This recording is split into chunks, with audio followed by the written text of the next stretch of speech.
सर्वप्रथम तथागत बुद्ध, कबीर, रविदास, बाबा साहब डॉक्टर अंबेडकर, आज इस गांव के सभी भद्रजन, छोटे बड़े बच्चे बुजुर्ग, माताएं बहनें, आज मैं आपके गांव में संविधान रथ लेकर आया हूं।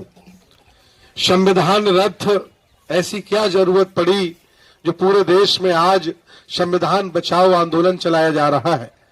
कौन लोग हैं जो संविधान को खत्म करना चाहते हैं, कौन लोग हैं जिनसे संविधान को तकलीफ है, कौन लोग हैं जो SC, ST, OBC माइनॉरिटी के अधिकारों पर कुठाराघात करना चाहते हैं। आज मैं आपको स्पष्ट करना चाहता हूं कि आप लोगों के शांत बैठने से, आपकी नासमझी के कारण कुछ ऐसे लोग देश पर आसीन हो गए हैं जो लोग नफरत से भरे हुए लोग हैं, और वो आपका ना अच्छा घर देखना चाहते हैं, ना अच्छा मकान देखना चाहते हैं, और ना ही आपको वो मुख्यमंत्री प्रधानमंत्री के रूप में देखना चाहते हैं। लेकिन आपको बहका करके वो लोग हर बार पटा लेते हैं और आपसे वोट लेकर के आपके हक अधिकारों को खत्म करना चाहते हैं। पहले शेड्यूल कास्ट के लोगों को वजीफा मिलता था, इसमें पूरा बंद कर दिया गया है। पहले OBC के बच्चे नीट के माध्यम से MBBS हो जाते थे, रिजर्वेशन मिलता था, सब कुछ बंद कर दिया गया है। पूरे देश में तानाशाह जातिवाद छाया हुआ है।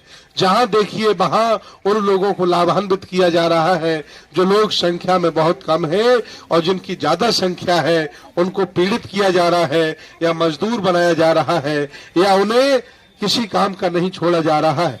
आज मैं पूरे देश भारत में निकला हूं संविधान जागरूकता यात्रा लेकर। मैं आपसे पूछना चाहता हूं, बाबा साहब डॉक्टर अंबेडकर के बनाए संविधान से आप BDC प्रधान, MLA MP बने, IAS PCS जज डॉक्टर इंजीनियर बने, सभी धर्मों को मान सम्मान मिला, सभी लोगों को अपने मान सम्मान का व्यापार, मकान बनाने का अधिकार मिला। अगर ये लोग कहीं संविधान बदलने में कामयाब हो गए तो विचार करिए आपके घर का, आपके मकान का, आपके मंदिर मस्जिद का, आपके रोजगार का क्या होगा। इसलिए मैं आज आपको चेताने आया हूं कि जो संविधान विरोधी लोग हैं उनसे आपको सतर्क रहने की जरूरत है। अगर उनकी बातों में आप आ गए, उनके छलावे में अगर आप आ गए, तो वो लोग 2025 में संविधान बदल देंगे और नया संविधान मनुस्मृति आधारित लागू करके आपको बर्बाद करने की उनकी प्लानिंग है। वो धीरे धीरे ऐसा कदम बढ़ाते चले जा रहे हैं। इसलिए मैं एक बौद्ध भिक्षु होकर गांव गांव गली गली जा रहा हूं, और हमने ये लक्ष्य रखा है कि जब तक 1 करोड़ संविधान बाबा साहब के घर घर नहीं पहुंचा दूंगा, तब तक इस यात्रा को नहीं रोकूंगा। मैं आज आपके गांव में संविधान लेकर आया हूं। मैं चाहता हूं कि आपके घर में संविधान जाए, आपके बच्चे संविधान को पढ़ें, आपके घर में संविधान उतना सम्मान पाए जितना सम्मान गीता, रामायण और कुरान पाती है, क्योंकि वो हमारा धर्म का मसला है, मेरी आस्था का मसला है। लेकिन रोजी रोटी, मान सम्मान, इज्जत हमें संविधान देता है, संविधान। और वो संविधान बाबा साहब डॉक्टर अंबेडकर ने बनाया था।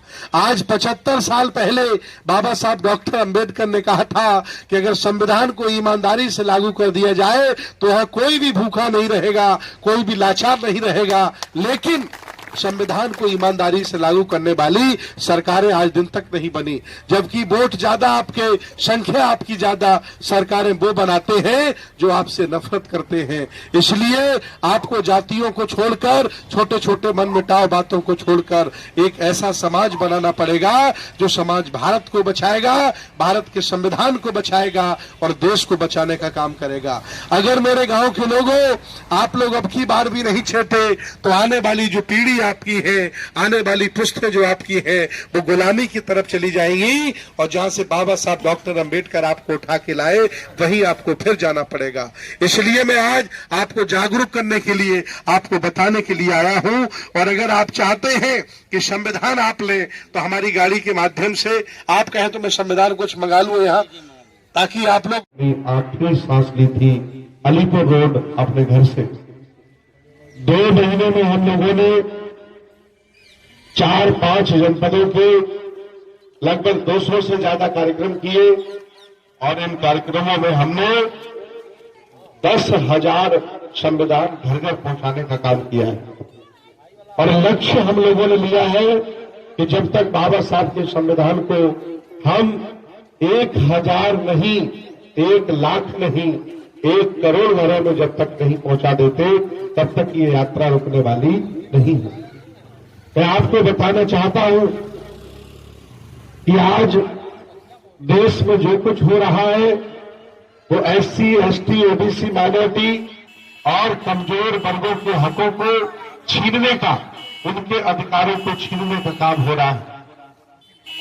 जितने भी लोग इस देश में बाबा साहब के संविधान से लाभार्थी हैं, जितने भी लोग जिन्होंने बाबा साहब के संविधान से लाभ लिया है, उनकी ये जिम्मेदारी बनती है कि वो लोगों के बीच में जाए, गली जाए, मोहल्ले जाए और जा करके ये बताएं कि देश, भारत का आज संविधान जो है वो बहुत बड़े खतरे में है।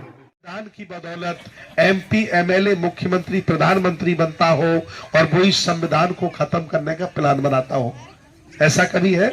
जिस सीढ़ी से आप चढ़े उसी सीढ़ी को काट दे, ऐसा देश भारत में हो रहा है।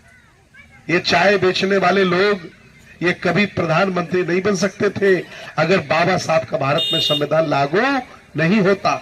ये घंटा हिलाने वाले लोग देश के कभी मुख्यमंत्री नहीं बन सकते थे अगर बाबा साहब का संविधान भारत में लागू नहीं होता।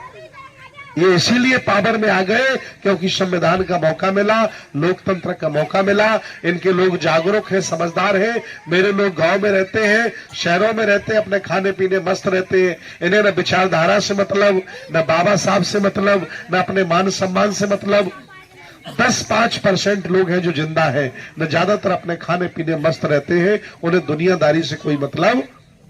संविधान को पहला खतरा है चुनी हुई सरकारों से। संविधान को दूसरा खतरा है ये जो मीडिया है, ये जो पत्रकार है, उनसे खतरा है। संविधान को जो तीसरा खतरा है, संविधान को जो सबसे बड़ा तीसरा खतरा है वो है ये जो हमारी मीडिया है, उससे खतरा है। और जो न्याय व्यवस्था है, लचर बेईमान न्याय व्यवस्था, उससे खतरा है। और चौथा जो सबसे बड़ा खतरा है, सबसे बड़ा चौथा जो खतरा है, कमजोर सामाजिक व्यवस्था, भ्रष्ट अधिकारी जिन्हें हम कह सकते हैं, भ्रष्ट अधिकारियों से। और पांचवा सबसे बड़ा खतरा है सोई हुई जनता से। मैं संविधान बदलने वाला या बचाने वाला कौन होता हूं? मैं तो एक छोटा सा बौद्ध भिक्षु हूं। मैं प्रधानमंत्री नहीं हूं और न मैं टिकट बांटता हूं, नेता हूं। मैंने कहा मैं कुछ नहीं कर सकता तो मैं गांव-गांव जाकर के लाखों करोड़ों लोगों को जागरूक कर सकता हूं कि संविधान तुम्हारा बदल रहा, बताओ क्या कर रहे हो।